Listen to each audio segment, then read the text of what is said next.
The committee will come to order. We welcome our USTR, Jamison Greer here today for the annual hearing on the President's Trade Agenda. Members and the public have questions and concerns about recent tariff actions, and that's okay. We should think about tariff impacts and ask questions. Thoughtful and respectful debate on these issues is good and is why we call hearings like this one with the U.S. Trade Representative. And again, welcome. We need to think strategically about tariff policy, including how to minimize unnecessary costs on American families. I also recognize that although it is easy to see the costs arising from tariffs, it's also far more difficult to assess the cost of denied market access opportunities. Tariffs can advance American interests in market access. In the first Trump administration, we saw tariffs used to stop France from imposing discriminatory digital service taxes. Tariffs also forced China to discuss the systemic challenges between our two nations. Frankly, every enforcement action, whether it's a WTO dispute, a Section 301 investigation, or a preference program review, ultimately relies on the threat of tariffs to secure objectives. Accordingly, it's important to contextualize the tariffs in the design of the larger policy. The real headline then becomes the fundamental shift in trade policy since President Trump's inauguration, where the United States now actually plans to do trade again. My colleagues and I in Congress want to pursue a real trade policy. That was put on hold during the Biden years. We now have a president who will partner with us in that effort, and together we will enforce our rights, we will negotiate again, and we will expand opportunities for Americans. This administration is not deliberating endlessly over whether trade can be a force for good, like the past administration, which refused to even engage in bipartisan or bilateral market access trade negotiations.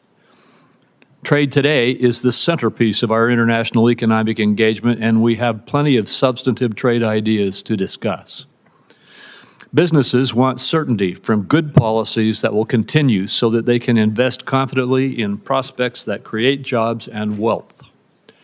That is one of the primary reasons that I'm working hard to make the Trump tax cuts permanent, to provide businesses with the certainty they need to make long-term investments to drive growth and increase prosperity across all segments of the economy.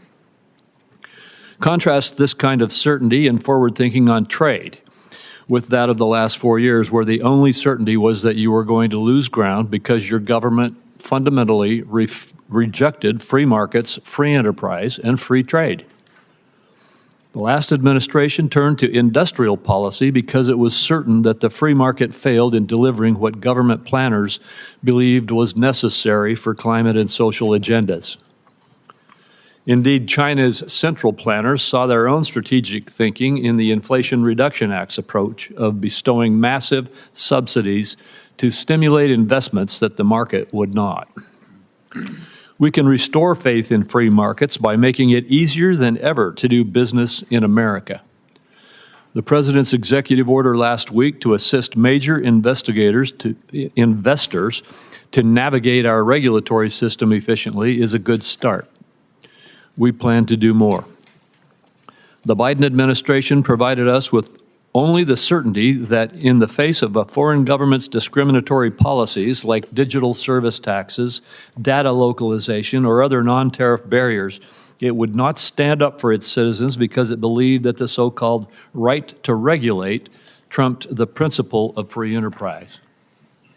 Respectfully, democratic governments do not have rights. They exist to secure rights for their citizens.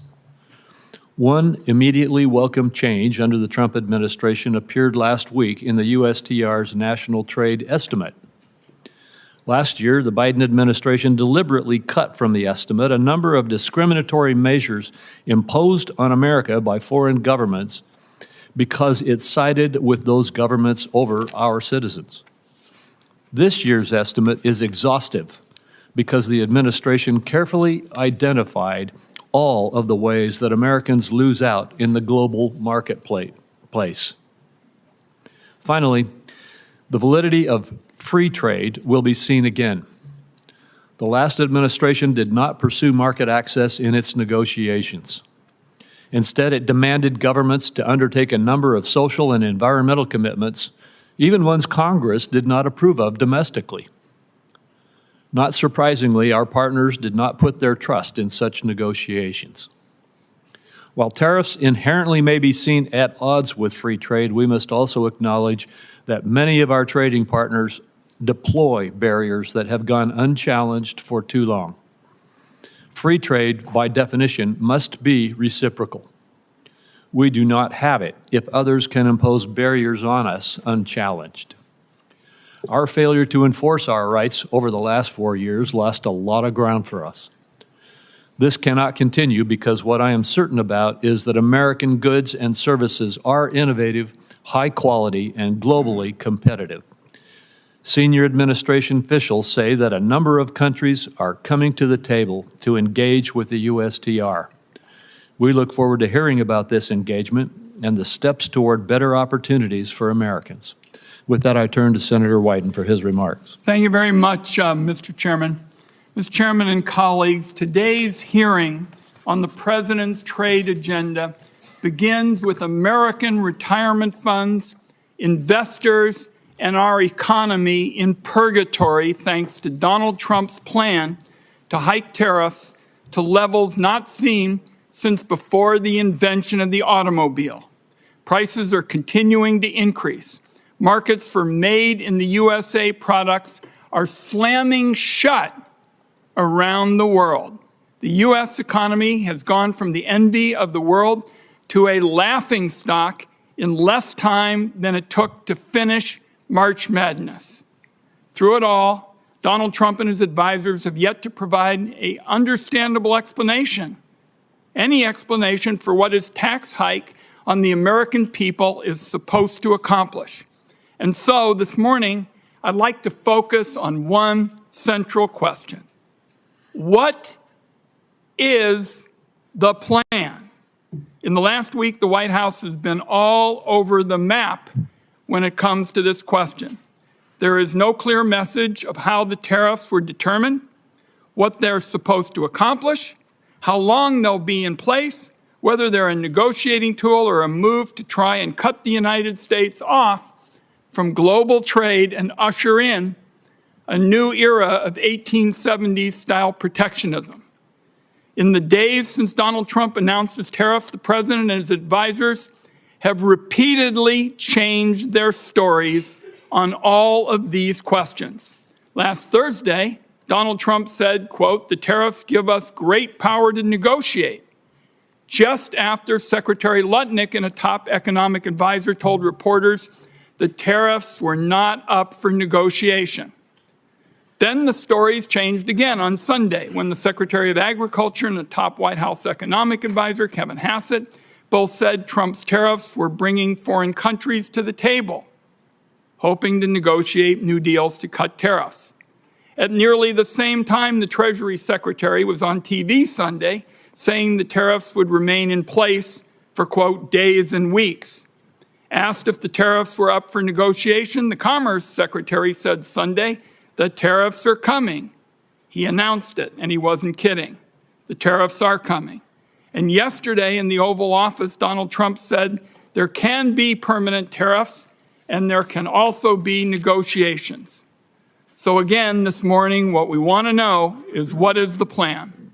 The stock market is up a bit this morning on yet another round of rumors that Donald Trump might not go through with his full barrage of tariffs. Yet this weekend, Donald Trump retweeted a post on Truth Social arguing that Trump is crashing our economy and markets on purpose as a strategy to lower interest rates. Is it possible that's the plan? Tank the economy so wealthy people can borrow money more cheaply? We know that billionaires like Howard Lutnick and semi-billionaires like Scott Bessent won't mind paying more for groceries or gas. It's a drop in the bucket for them. But for families, higher costs are going to get hurt. Higher costs are going to hurt. The nonpartisan Yale Budget Lab predicts the tariffs will cost families $3,800 in the first year alone. In Mr. Greer's confirmation hearing, he argued that economic security leads to strong national security. Our country is getting the opposite with these pointless tariffs. Destroying the foundations of our economy is not only disastrous for workers and families, it makes our people less safe. So you look at Stellantis, the auto company, laying off 900 workers in response to the tariffs. I talked to Pacific Northwest fruit growers who are being told no more American exports, and I hear from small businesses in Oregon that they'll have to pay more for the materials they use to make their products. And I worry that Americans will soon be poorer and face greater threats to our national security thanks to these Trump policies. Is that the plan? Colleagues, I'm going to close with this. The Trump aimless, chaotic tariff spree has proven beyond a doubt that Congress has given far too much of our constitutional power over international trade to the executive branch. It is time to take that power back. On a bipartisan vote, 51 senators sent that signal last week by stepping in and passing legislation to lift Trump's reckless tariffs on Canada. Well, now Donald Trump has slapped tariffs on about 180 countries, and this is a big unforced error that requires a big response. So let me close with this announcement. Today, I am proposing a new bipartisan privileged resolution to end the latest crop of global tariffs that are clobbering American families and small businesses. Members on both sides of the aisle ought to know that this is a call to action, and Congress must step in to rein this president on trade. Thank you, Mr. Chairman. Thank you, Senator Wyden. And Ambassador Greer, you may now make your statement. Thank you. Chairman Crapo, Ranking Member Wyden, and members of the committee, I appreciate you taking the time today for this hearing. Last Wednesday, President Trump declared a national emergency in response to the large and persistent trade deficit that has built up in recent years. This deficit is driven in part by non-reciprocal tariffs, trading barriers, and other economic policies pursued by our foreign trading partners. The situation is urgent. President Trump imposed tariffs to address this emergency, and these measures are aimed squarely at achieving reciprocity and reducing our massive trade deficit to reshore production in the United States. This national emergency declaration and tariff action is the most significant change in U.S. trade policy since we allowed China to join the World Trade Organization. The American working class, in particular, has suffered concentrated losses from the so-called China shock and other adverse effects of past trade policy and the conditions that give rise to this massive trade deficit. You've heard some of these numbers before. The United States has lost 5 million manufacturing jobs and 90,000 factories since 1994. President Biden left with a $1.2 trillion trade deficit in goods, the largest of any country in the history of the world. The United States' share of world manufacturing output declined from 2001 to last year. In the fourth quarter of 2024, U.S. manufacturing as a share of gross domestic product was the lowest it had been in 20 years. During COVID, we were unable to procure semiconductors to build our cars, or materials for pharmaceuticals and personal protective equipment. During World War II, we built nearly 9,000 ships. Last year, the United States built only 3 ocean-going vessels. Our agricultural trade balance, which historically resulted in trade surpluses for our farmers, was in deficit the last 2 years of the Biden administration and likely will take some time to recover. These are all serious indicators of an economic and national security emergency, and we can't ignore it. One important driver of these negative trends has been unfair, unbalanced, and non-reciprocal trade. This includes the effect of higher tariffs imposed by other countries on the United States, the effect of non-tariff measures that promote other countries' exports and obstruct U.S. exports, and other foreign economic policies favoring overproduction and degrading America's manufacturing capacity. And the lack of reciprocity is an important driver of our global trade deficit and with particular countries. So it's common sense to focus on these indicators. For example, the European Union can sell us all the shellfish they want, but the EU bans shellfish from 48 states. The result is a trade deficit in shellfish with the EU. We only charge a 2.5% tariff on ethanol, but Brazil charges us an 18% tariff. The result? We have a large trade deficit in ethanol with Brazil. Our average tariff on agricultural goods is 5%, but India's average tariff is 39%. You understand the trend here. Our trade deficit, driven by these non-reciprocal conditions, is a manifestation of the loss of the nation's ability to make, to grow, to build. And the president recognizes the urgency of the moment. On the first day of his second term, President Trump issued a comprehensive memorandum setting out his trade policy directive. And over the past 10 weeks, he has executed on nearly all of these priorities. He has tightened tariffs on steel and aluminum. He's imposed new measures on auto and auto parts not made in the United States. And on April 2nd, the president declared the national emergency that we've discussed. And so the president has imposed a reciprocal tariff along with a global baseline tariff to achieve reciprocity with other countries and to drive the dangerous deficit down. And the president's strategy is already bearing fruit.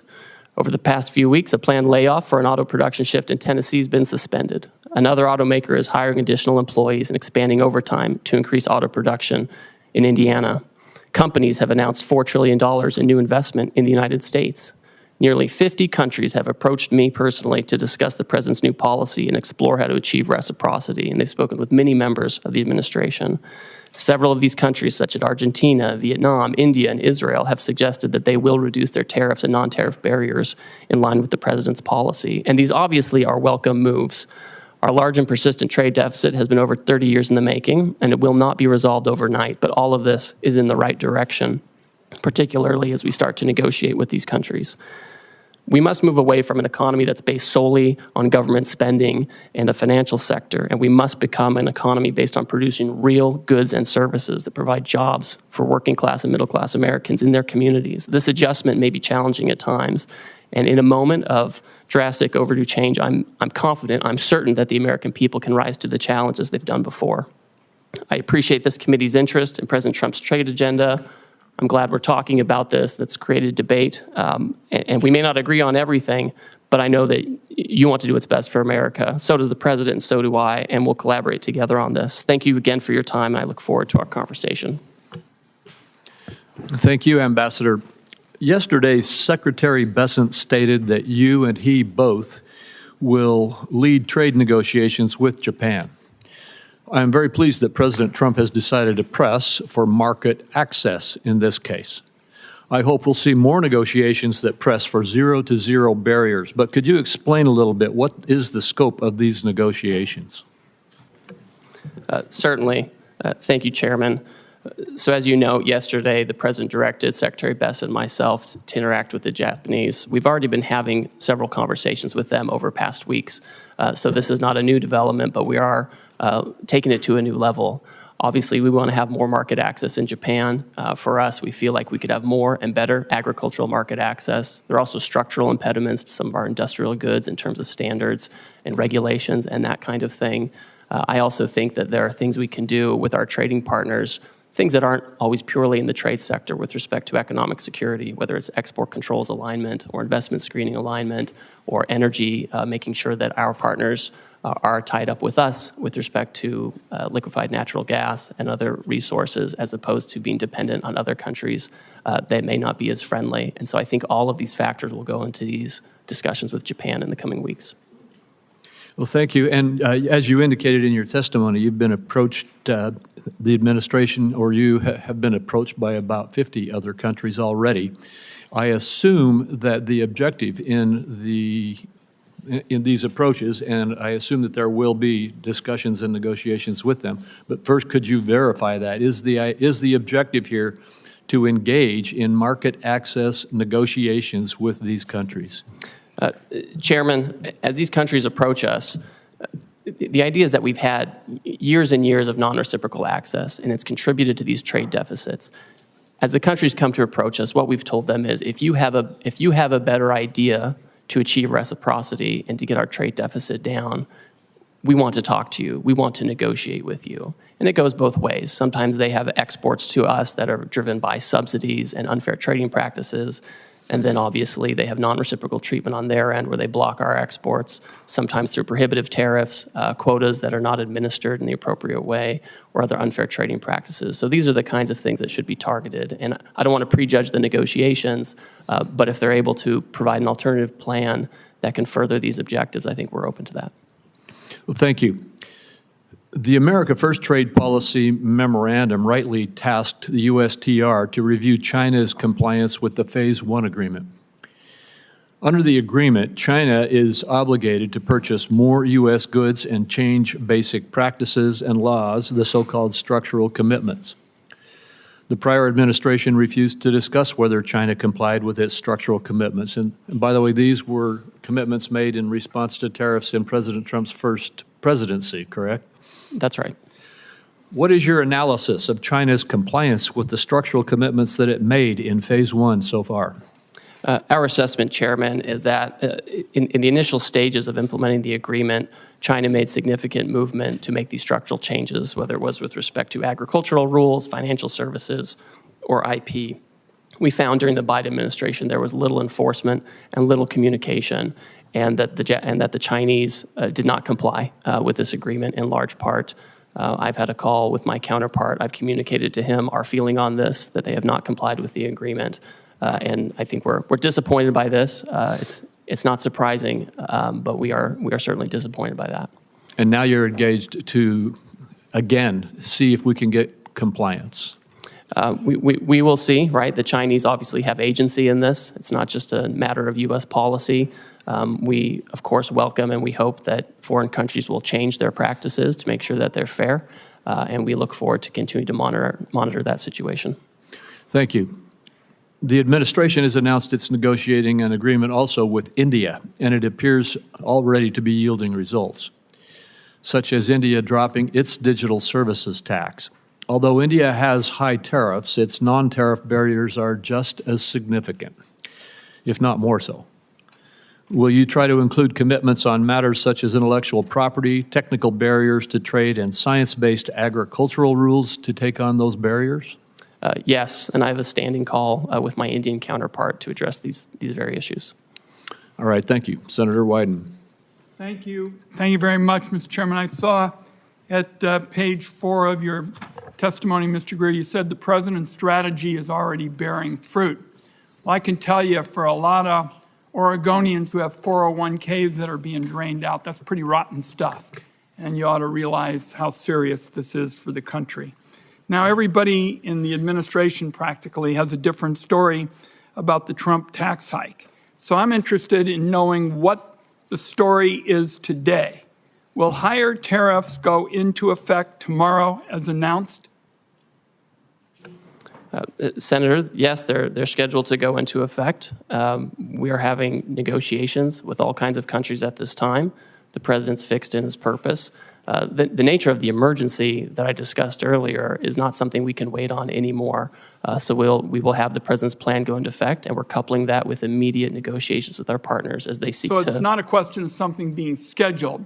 You're committing this morning that they're going to go into effect. This is what the president has said, Senator. For how many countries? I understand it's over 50.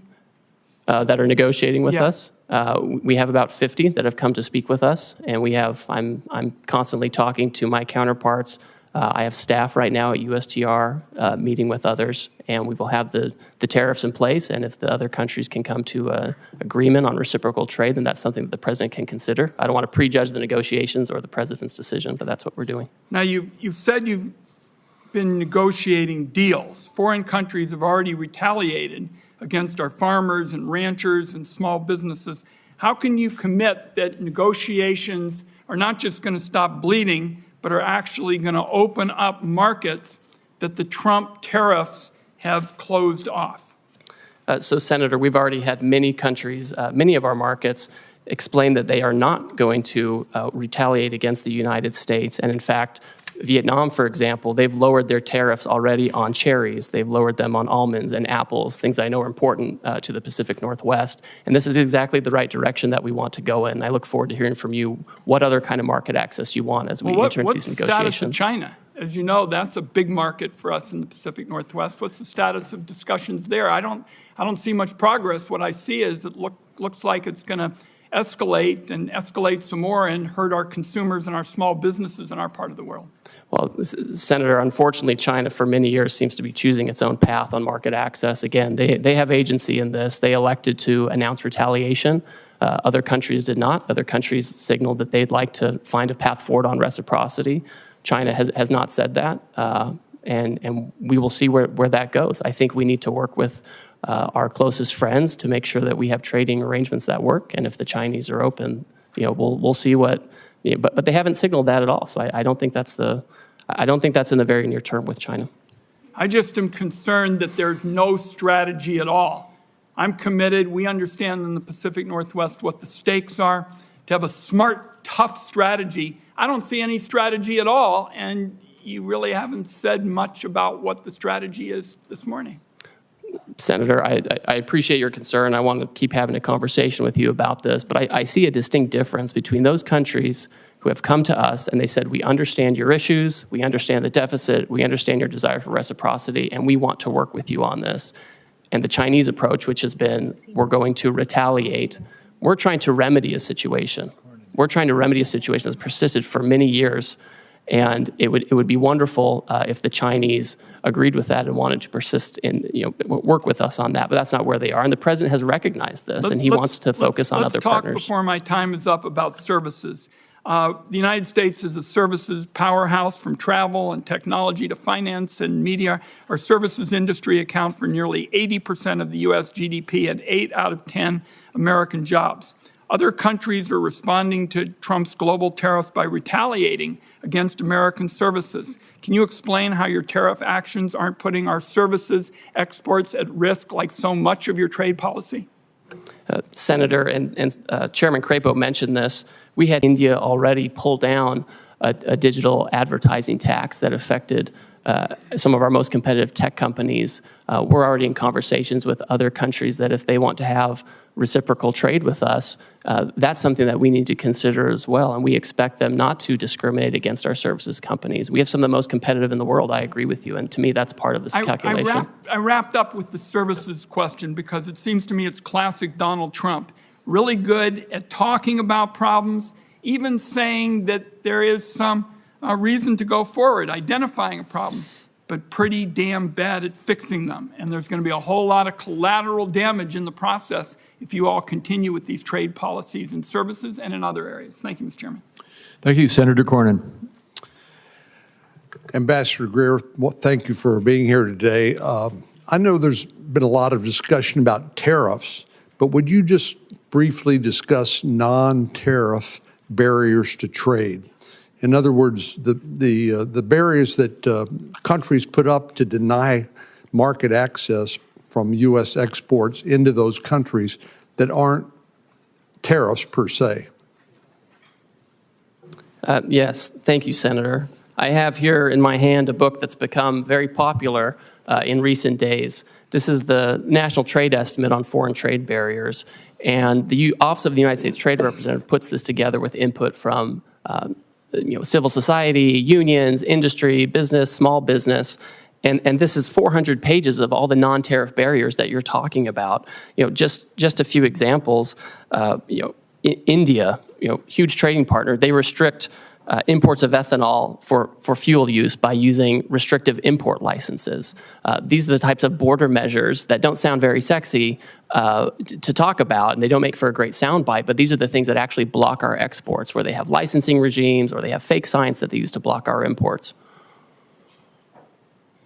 Well, and just one example that seems to me to make the point is that our friends in Australia basically have put up barriers to the export of beef from the United States. My state, Texas, happens to produce a lot of beef cattle, and Australia basically denies access to its huge market, but not as a result of tariffs so much as non-tariff barriers to trade. Could you speak to that? Yes, Senator, and it's always surprising because we have a free trade agreement with Australia, and we would expect that we would have fair and reciprocal trade. Last year, I think we imported about $3 billion worth of Australian beef, and we exported $0 of American beef to Australia. And it's not just beef. Australia also blocks on specious, fake science grounds, the export of fresh and frozen U.S. pork. So it's incredible that they do this. We have zero exports of the fresh and frozen U.S. pork to Australia. I find it interesting that people express surprise at President Trump's policies when he's been talking about these policies for, best I can tell, for decades. and how unfair trading arrangements are between various countries. And indeed, some of these unfair trading practices have resulted in the deindustrialization of America. We've exported manufacturing to Asia and particularly China and other countries that now appear to be willing to hold us hostage to those supply chains.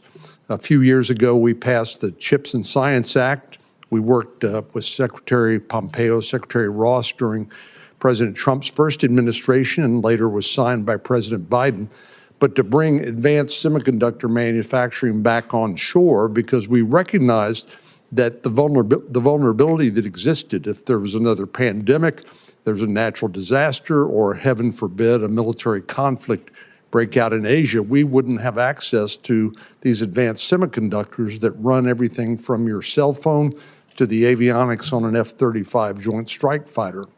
But China has basically held us hostage and continues to use some of these vulnerabilities to our detriment. For example, critical mineral processing. Would you speak to the vulnerability that exists as a result of China basically processing 90% of the critical minerals in the world that are essential for our daily lives? Yes, Senator, and that figure is always one that gives me great concern, the 90% of the processing. We do have critical minerals in the United States. We have lithium here. We have other critical minerals here.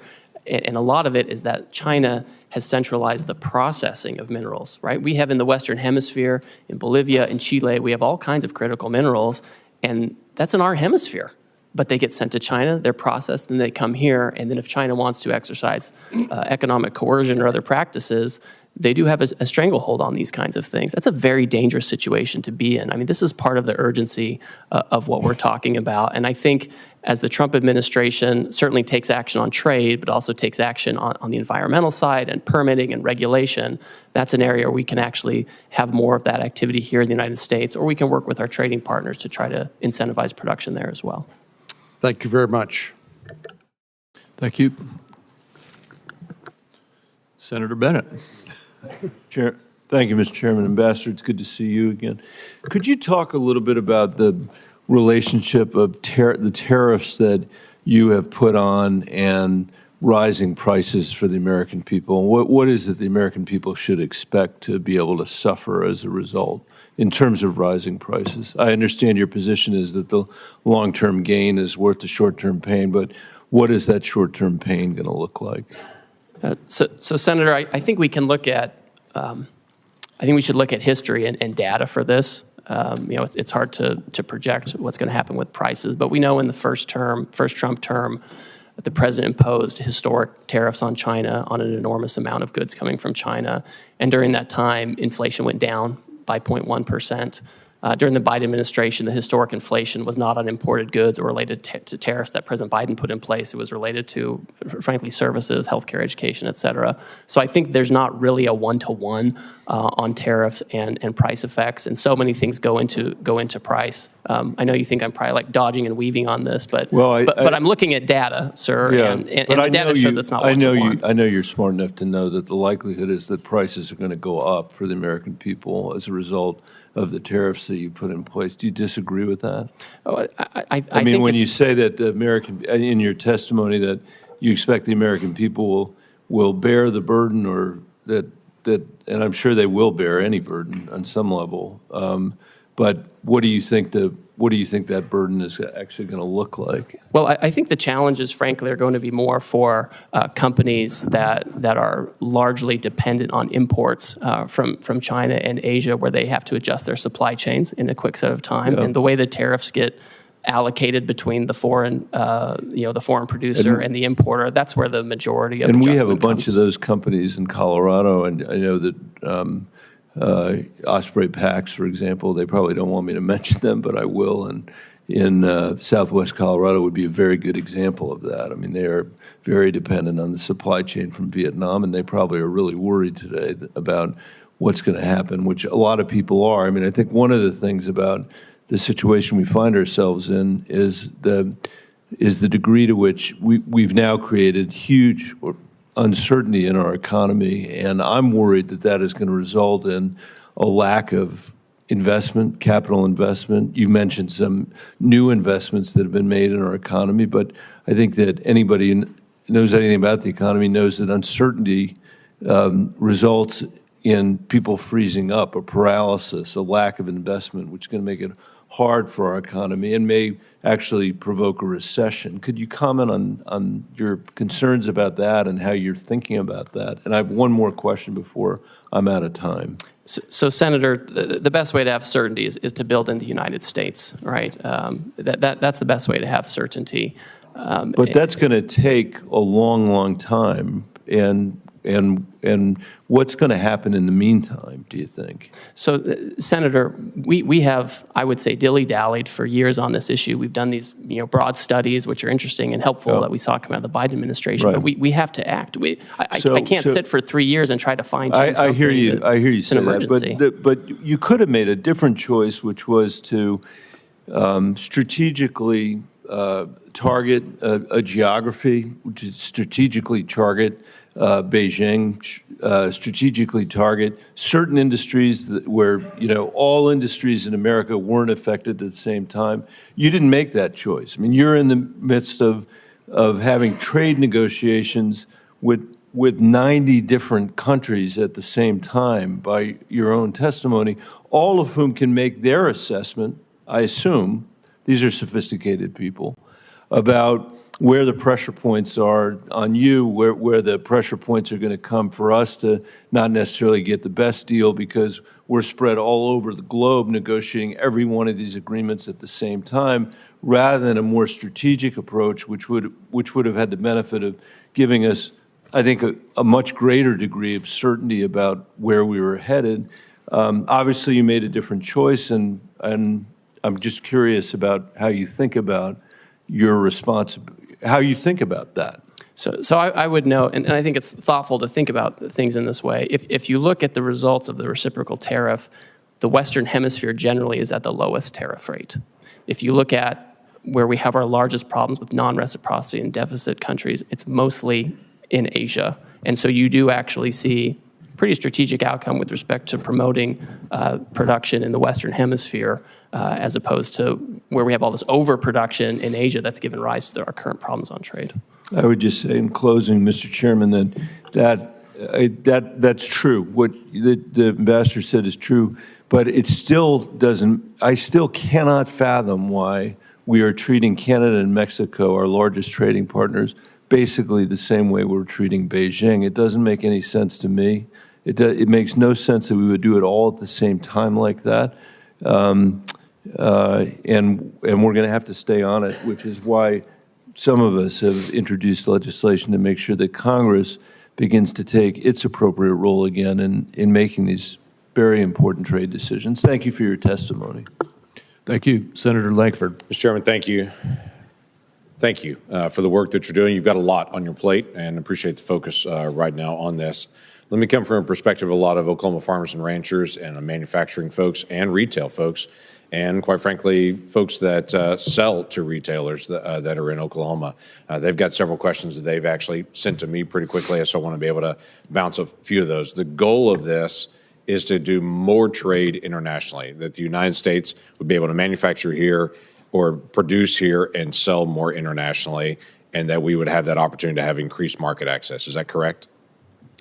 So, Senator, I think that's accurate, because when we're trying to get down a deficit and have more production here, necessarily part of it is making sure we're not getting too many imports that are driven by unfair trade practices, but also promoting our exports overseas. So then right now there's a lot of negotiations going on. There was a lot of questions for several days whether we're negotiating or not negotiating. I'm hearing from you pretty clearly today. We are open to negotiate. We're trying to be able to establish better trade agreements to be able to move forward.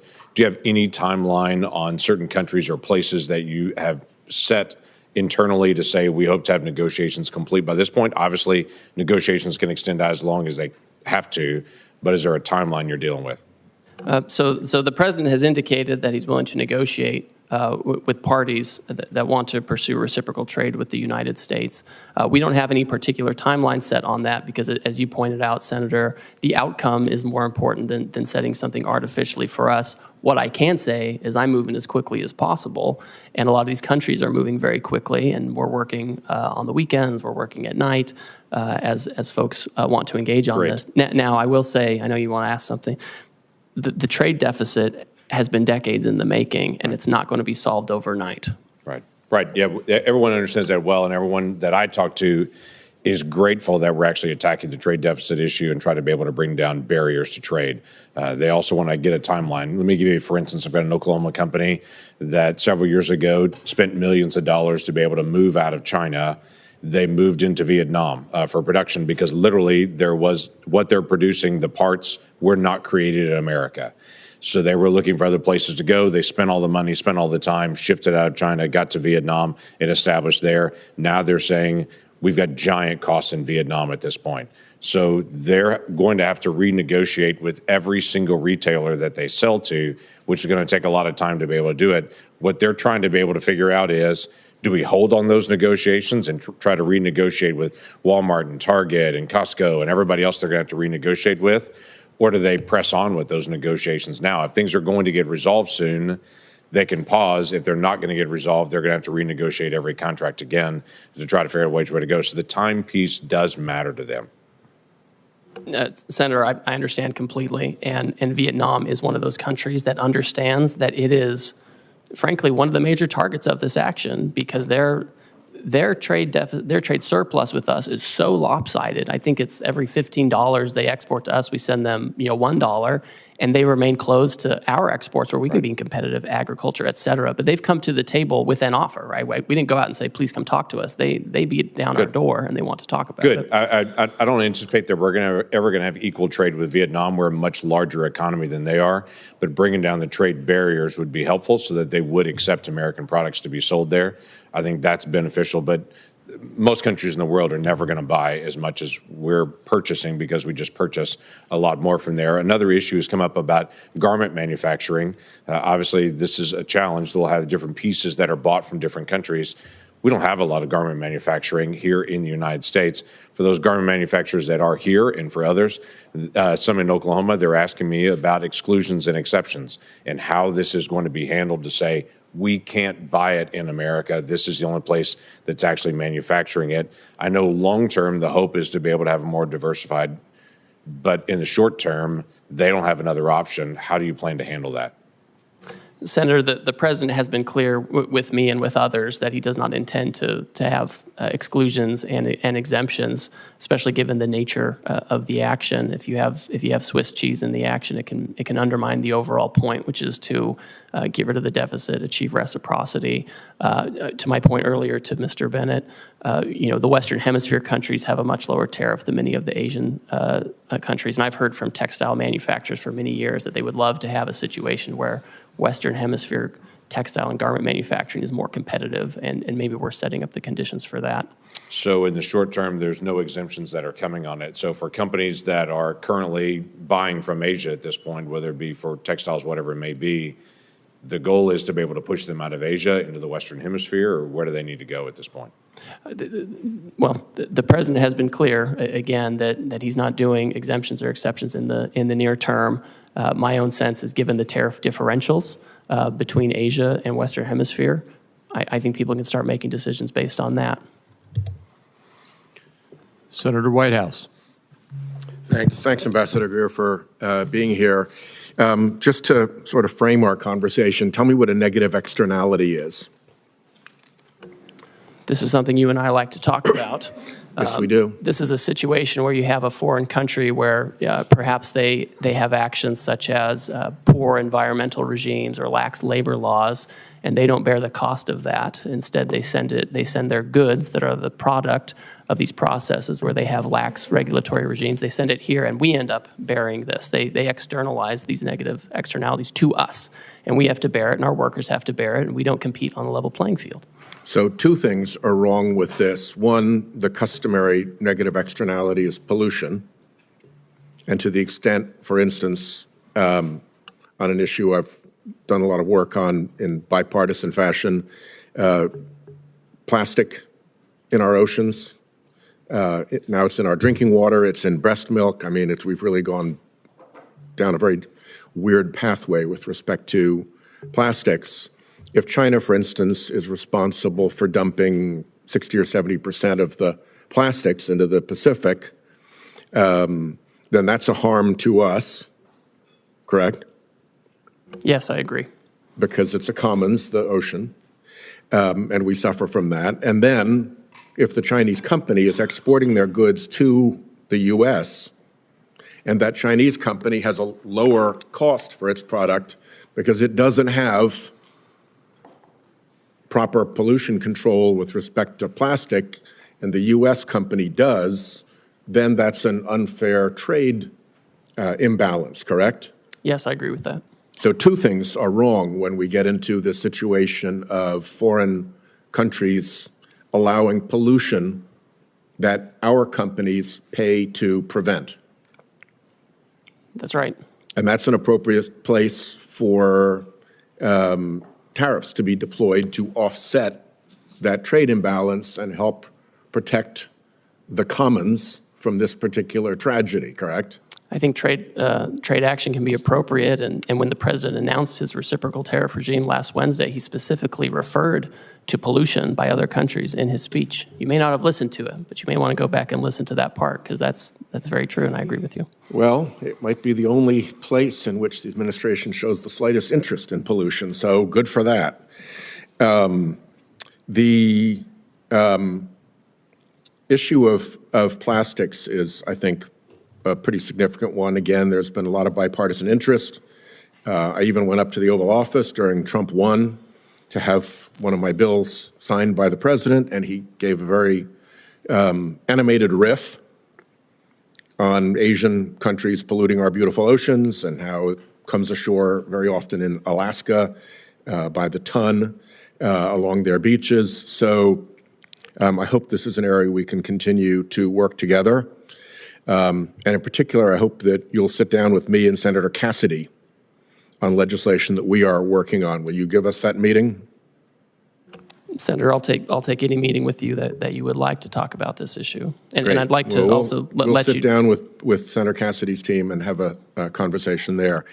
The other thing I wanted to flag for you is that you pretty well successfully deflected all of Senator Bennett's questions about what the immediate impact looks like in the short-term pain for the long-term gain. I just want to flag for you one issue that is very important to me. Rhode Island is a small business state, right? We don't have a whole lot of big mega corporations there who can balance things and move things around. Canada is our largest trading partner. We have companies who fill an important niche in the global supply chain, and particularly in American companies' supply chains, because they get something from Canada, or let's say China, could be, but Canada's our major trading partner, and they process that thing, and then they put it into the supply chain for the larger corporate entities. That's their business. That's all they've got. So if we're not looking out for these small businesses that are actually going to have to lock their doors and close the shutters and fire their employees and go out of business, I think you've missed a huge hole in the problem that these tariffs have created. If all you're listening to is the big mega corporations who can move things around the world and have the resources to dodge these effects, you're not getting the straight story. I think in every one of our states, there are going to be small businesses that occupy a niche in which trade is an important factor and that are going to go bust because of these tariffs. And I urge you to look out for those businesses because I don't think they're getting their voices heard at all. So, Senator, I've talked to you about this. I've talked to Senator Hassan about this and others. One thing I asked my team to do last week was to convene a meeting of I have a trade advisory council for small business. I've asked them to convene that meeting I've connected with the Small Business Administration. They have an international trade desk there. I have an office that also deals with small business because I do want to hear it. I think it's important that we hear it because they don't have the same voices in Washington. I will say right now, Canada and Mexico, things coming from Canada and Mexico that comply with the United States-Mexico-Canada agreement come in duty-free. They continue to do so if they follow the rules. If they don't follow the rules and are trying to put in Chinese stuff, that's going to be tariffed. But if they follow the rules, they're going to be getting the duty-free treatment they're due. Well, a small business that has gone broke is not very amenable to a meeting. They don't exist any longer. Senator Hassan. Thank you, Mr. Chair and Ranking Member. Good morning, Ambassador Greer. Thank you for being here. Before I start with a couple of additional questions about the impact of these tariffs, I want to associate myself with Senator Whitehouse's comments just now about the impact on our small businesses, particularly those who are critical parts of supply chains for some of our larger corporations in the country. As you know, Canada is our biggest trading partner too, and we are already seeing the impact of these tariffs with our small businesses, especially in our tourism industry, which is being decimated because Canadians are not coming down to New Hampshire the way they usually do. Let me ask you about a couple of other things.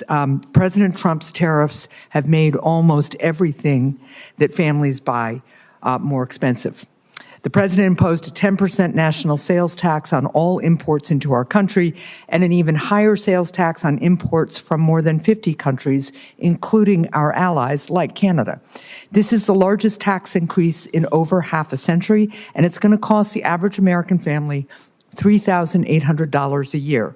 Their morning cup of coffee will cost more, so will new shoes for their kids, and so will fresh fruit. So my question to you, Ambassador, is how much revenue from the president's national sales tax will be used to give tax breaks to billionaires? So, Senator, as you know, any kind of tariff revenue that comes in to the United States government, it goes to the Treasury, and Congress will decide what happens to that money. Obviously, the president wants to have a very competitive tax policy that's good for everybody.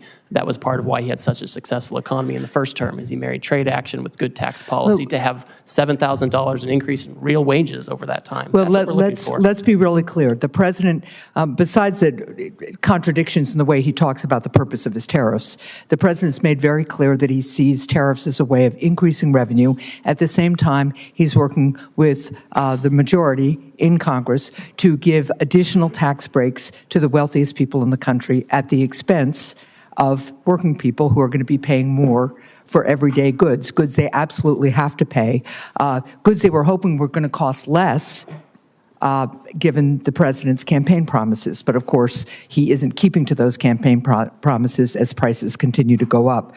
Now, the president's national sales tax is increasing prices for families. It's also causing huge losses in Americans' retirement savings.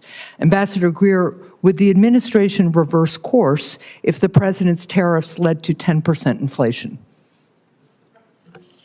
Senator, the president is fixed in his purpose. This trade deficit and the offshoring and loss of manufacturing jobs is something that's persisted for too long, and it's dangerous. I understand your justification for the policy, even though there are some very contradictory justifications coming out of the administration.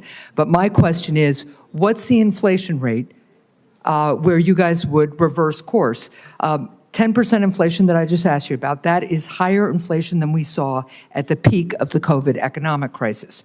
But you aren't going to say here today that you would reverse course even if you created inflation as high as we had at the peak of the COVID economic crisis. I think the most serious inflation we saw was during the Biden administration. When we did tariffs in the first term, inflation went down. I just don't. It's not going to be a one-to-one. Inflation about how much money you're putting into the supply. Well, let's just be really clear that the Trump administration is here today to say that even if inflation hits Americans' pocketbooks at 10% because of these tariffs, then the Trump administration is still going to go charging ahead. So, Ambassador, would the administration reverse course if the president's tariffs caused a 50% stock market crash, which would hurt Americans' retirement savings even more than they've been hurt in the last 10 days or so? Senator, the fundamentals of the economy are so strong. We had 228,000 jobs last month. We have 9,000 additional manufacturing jobs from So the month again, before. your answer is even if the stock market crashes 50%, which is how much the stock market crashed in the Great Recession, you're not going to say here today that you would reverse course even if you crash the stock market and harm retirement savings as drastically as happened during the Great Recession in 2007. Senator, your hypotheticals are not consistent with the history we have seen with the use of tariffs. My hypotheticals are based on the fact that a lot of Americans are looking at their 401ks today and wondering how much of a lifestyle change they are going to have, or whether they're going to be able to retire when they plan to, because of the recklessness and haphazard nature of the Trump administration's imposition of tariffs. Nothing was thought out about this. This has been a haphazard, incompetent effort, and it's showing. Thank you, Mr. Chair. Thank you. Senator Cassidy. Hi, Mr. Greer. Thank you for being here.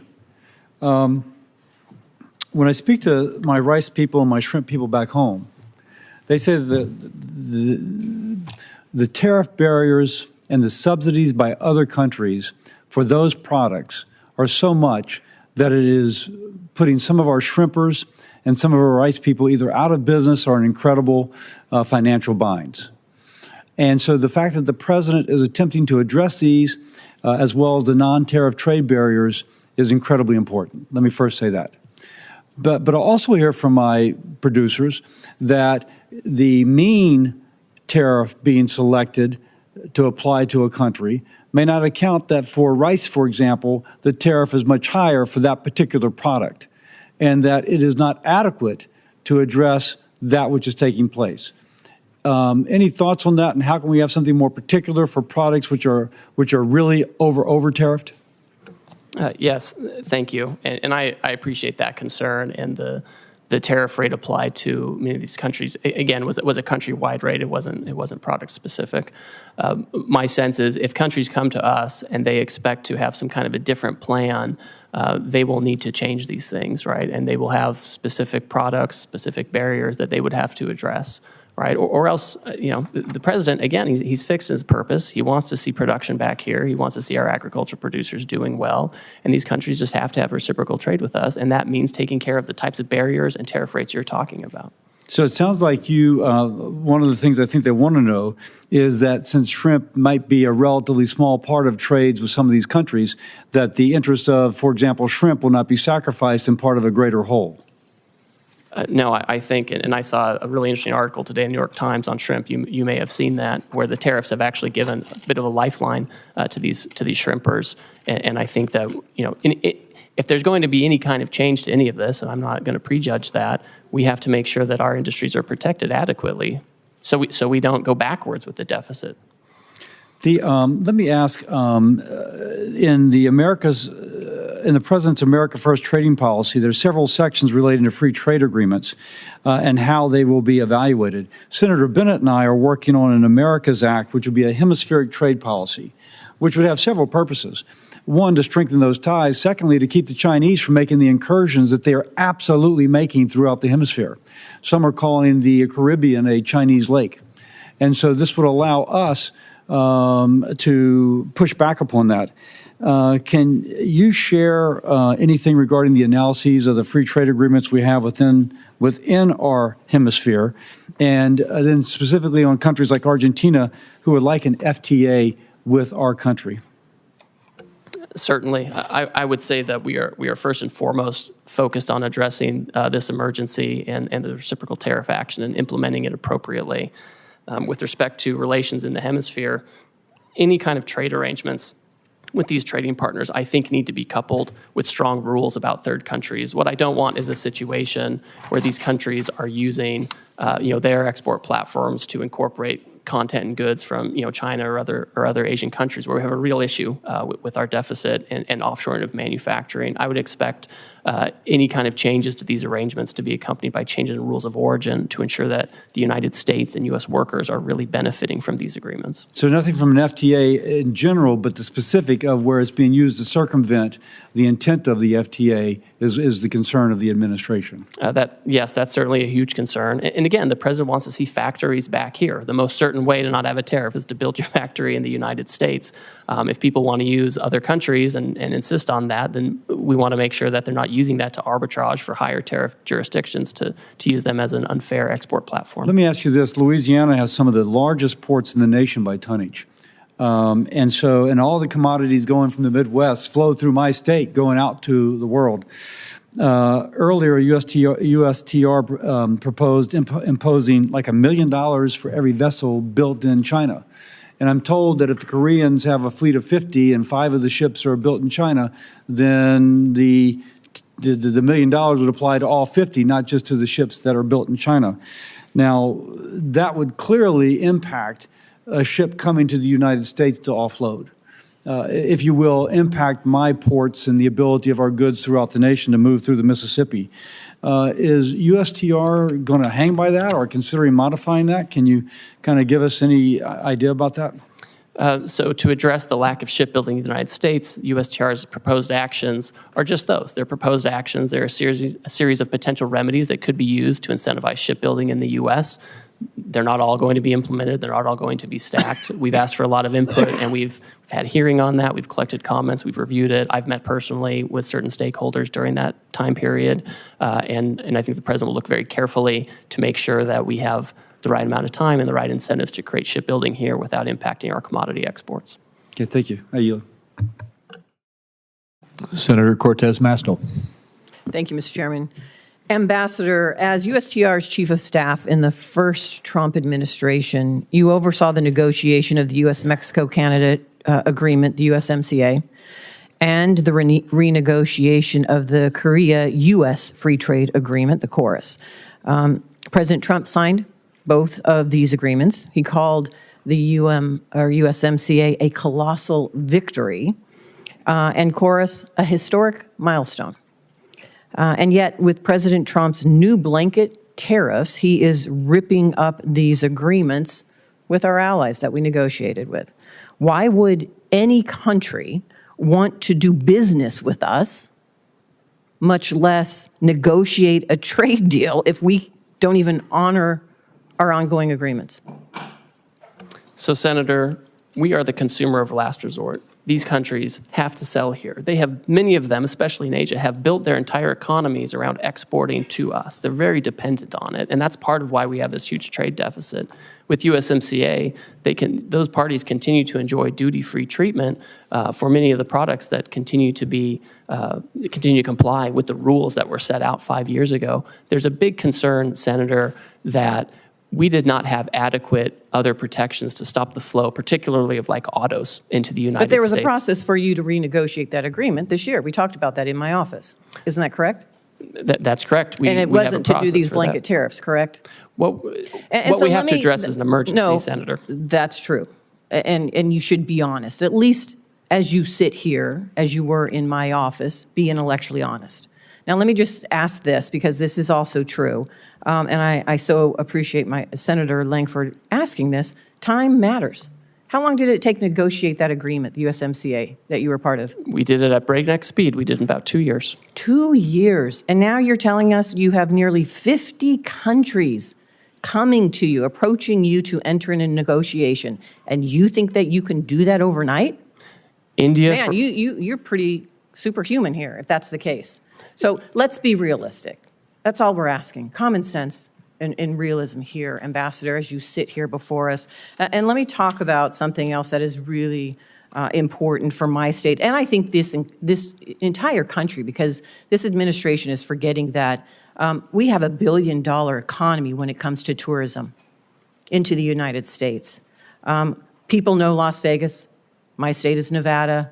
We rely on tourism to our state, and now we're seeing an impact because of these tariffs, not just from Canada, but I am hearing from so many that are in the tourism and kind of leisure industry. We are seeing impacts because now this billion-dollar industry of international tourism is having an impact on our economy. And this is a service industry. Let me just say this. I'm kind of offended by your testimony today that says we must accept self-inflicted economic pain, and I quote you by saying, to become an economy based on producing real goods and services. What does that mean? What does that mean to my service industry and every service industry across this country that relies on tourism and travel? That is the backbone, really, of part of our $1 billion economy. What do I tell them? That they just have to suck it up? That they're not really part of this real services? That you have another idea for the jobs that they should engage in? What do I tell them? Oh, Senator, of course those are real services. The whole, So what are you doing whole about sentence, the impact the whole, what are you doing about the impact of international tourism and now these blanket tariffs having a negative impact? What are you doing to address that? the whole sentence, Senator, said that we need to get away from government spending as funding our economy and financialization, and we need to move to real goods and services, including the tourism you're talking about. So It's what are you doing incredibly to impact the important. negative impact of tourism right now? Well, one thing I'll say is we can't have the status quo, right? I keep hearing that we should have, essentially what I'm hearing is we should have the status quo. We should keep the $1.2 trillion trade deficit that Biden left us with. I'm asking you, and I don't think that's adequate. what are you doing in this administration to address now the impact that you're having with these blanket tariffs, not targeted tariffs, blanket tariffs, on international tourism that is a big impact to our economy? What are you doing to address that? Well, Senator, as we're talking to all of these countries, we are talking about services. We are talking about making sure that, you know, we can export services to other countries. A lot of those that we export are, you know, we have Well, let digital me say I only have services, so all much kinds time, of and trade. apparently you're not. So here's what I would like, because you haven't thought about this, and the administration hasn't really thought about it, because I haven't heard anybody talking about tourism.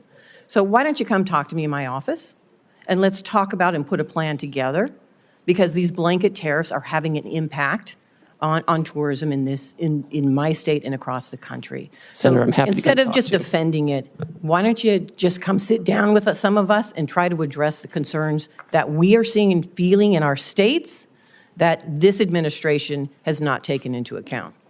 I'm happy to come speak with you. Thank you, Senator. Senator Grassley. Ambassador Greer, thank you for being here. I've made very clear throughout my public service that I'm a free and fair trader. The Constitution gives Congress the authority to regulate interstate and foreign commerce. I believe that Congress delegated too much authority to the President in Trade Expansion Acts of 1962 and Trade Act of 1974. That said, I support President Trump's agenda to lower tariffs and non-tariff barriers other countries impose on American goods. I support President Trump's agenda to get a better deal from China and other countries for our farmers and manufacturers. In fact, even back in 2003, I sent a letter to the Chinese Minister of Commerce at that time pointing out China's failure to live up to its WTO obligations. And then I went further in 2018 when I was on Senator Daines' Codell. I told top Chinese leaders I made a mistake supporting China in the WTO. That's why during the first Trump administration, I was supportive of President's agenda to get fair trade with China. At the time, I raised alarm bells when tariffs are used.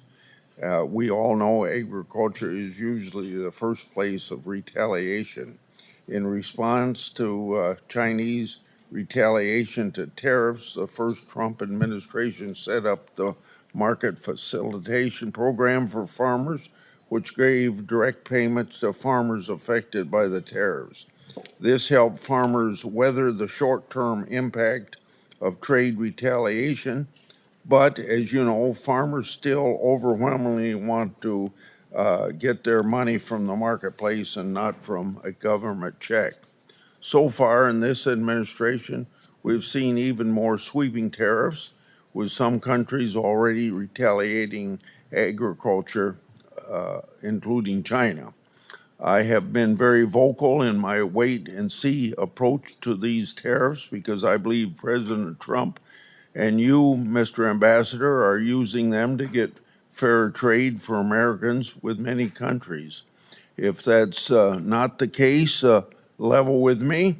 So to help farmers in the meantime, instead of relying on payments from the government, I'm going to give a suggestion that you don't have much to do with, but the administration could move very quickly to increase RVOs on the renewable fuel standards so that farmers get more robust domestic markets for their crops. And one place to start would be where the Biden administration came up short with RVOs, only 3 1/10 billion over a 3-year period of time on biodiesel, to make that 5.3 as far as you can see into the future.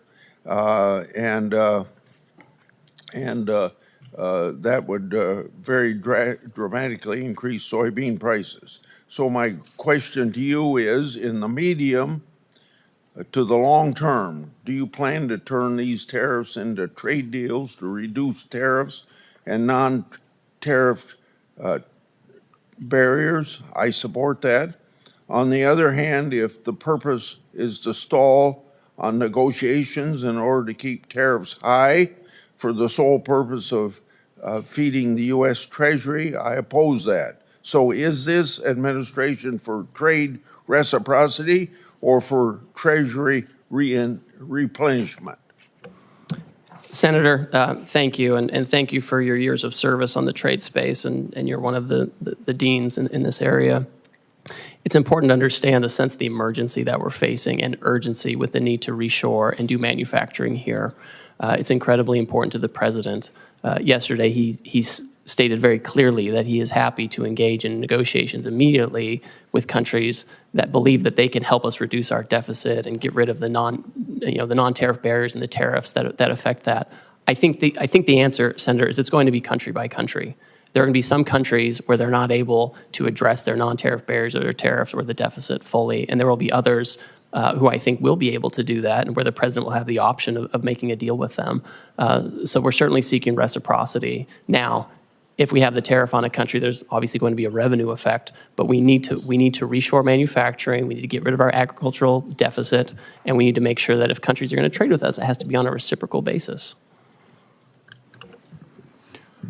Senator Cantwell. Thank you, Mr. Chairman. Ambassador Greer, good to see you. You and I have had many conversations about trade. I think my question this morning, though, starts with the consultation that Congress deserves on trade issues from the trade ambassador. And what did the Trump administration do to prepare us, to communicate with us, to tell us about findings as it relates to these emergency orders by the president? Thank you, Senator. As you know, I find consultation requirements very important, and not just as a requirement, just a matter of good practice.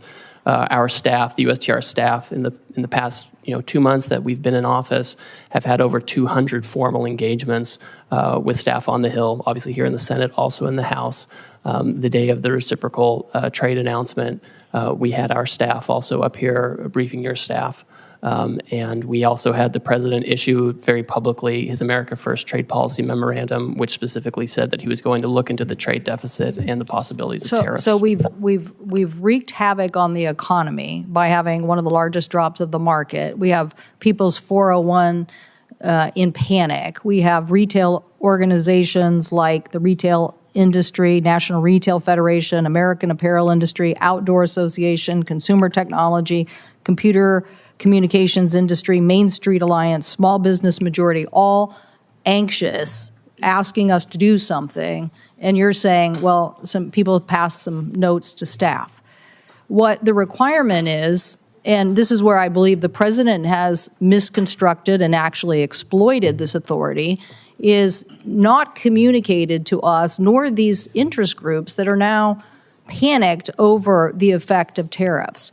So I would say that the skill set of a USTR office or even a Treasury Secretary could have opened these conversations with these countries without the tariffs and saved a lot of people a lot of pain and anguish. I worry that this trust issue, because I have a different worldview, that we should be building alliances as a way to counter China, that the alliance building process now will become harder. And people are going to wonder, well, is the United States going to pull another fast one again and just wreak havoc, when in reality, countering China with a tech NATO or something like that is a more powerful tool. Do you have a comment about that? I do, and I think we do need to be thoughtful about this. I think what we can't do is wait. We have had many times in past decades when we have had real robust trade disputes with our partners. Japan in the 80s and early 90s over cars, semiconductors, and they ended reshoring a lot of those factories here. And it didn't make us less of a security partner to Japan. I think we can have these conversations like friends do. And that's what the president said yesterday. He said, listen, China's trying to retaliate. They're taking a different path. But for others who want to have meetings, I want to reclaim we'll my time for a second, because I only have 5 minutes and you have lots of time to answer lots of questions from members. But you can see all my colleagues, we are thoughtful people with specific issues about our constituencies. I just met with raspberry growers. They're concerned. They want to know if they're going to get some seat on a council so they can have their issues heard. I'm for trade. I represent trade. I represent a trade economy. I represent the success of what innovation and trade get you. But you're coming here this morning with this not only tanking of the market and 401s, now you're coming here telling me that tariff is the tool. And I'm telling you innovation is the tool. You're telling us in your testimony you want a tariff on semiconductors. I'm saying that the last administration and this organization here passed the CHIPS and Science Act so we could reshore semiconductors here in the United States. So you're not going to win the innovation economy by tariffing semiconductors and reshoring that. I don't know what you think. I'm not trying to get the semiconductor. I want to lead on next generation semiconductor manufacturing, because I'm pretty sure I'm sitting next to the Intel ranking member here who's going to tell me if we don't lead on semiconductor manufacturing and semiconductor next generation technology, then we're not going to be leading in defense or in AI or in anything. So I want to innovate my way to that future, and I want to use the alliance power of different countries to force China and other people to follow us instead of this berating of the American consumer who has to pay the price for this policy. Senator, TSMC has announced a new announcement where they're going to have more investment here in the United States so they can make those things here and have that innovation. Thank you, the people who voted for the CHIPS and Science Act in the past administration. Thank you for that. We are going to lead on innovation despite this administration. Senator Warner. Well, Ambassador Greer, it's good to see you. And let me, first of all, completely agree with Senator Cantwell. I mean, I just don't get it. The fact on semiconductors, while you gave us